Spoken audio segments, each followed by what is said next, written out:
Formal na nga nanhurar yan ang adlaw Antiscan Municipal Trial Court Judge Alan Villar ang bag-o nga mga opisyal han Albuera Leyte ha administrasyon ni newly elected Mayor Roland Kerwin Espinosa, Vice Mayor Mariel R.R. Espinosa Marinay ngan walo nga mga sangguniang bayan members.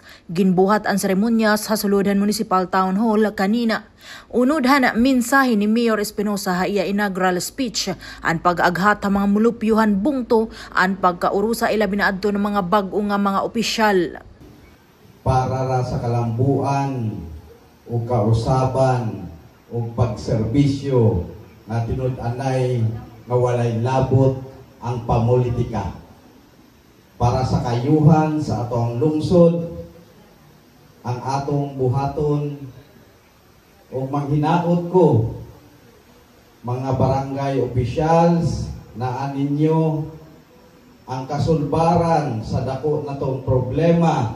Haparihas nga hingyap amo gihapon ang mga pamulong hanbugto hini ngayon na Vice Mayor R.R. Espinosa kundi naging emosyonal pa ini durante han iya inaugural speech. So kinisingkasin ko hangyo, I'm sorry kay ingani murag na overwhelmed jud ko maayo kay thankful gyud kay ko for today, Lord. Grabe. To tanan nga ni amo mga konsehal, wa ko'y laing pangayoon ninyo tanan magtambayayong ta para sa kaiyuhan sa Albuera, and to everyone, to my family, and especially to my akong mami, thank you. Samtang dungan liwat nga gindumara ang pagtubyan han lokal nga panggobyernuhan bag-o nga administrasyon. Kanina mapaso nga ginkarawat ni Espinosa ang simboliko nga susi para han iya formal nga paglingkod ha katungdanan.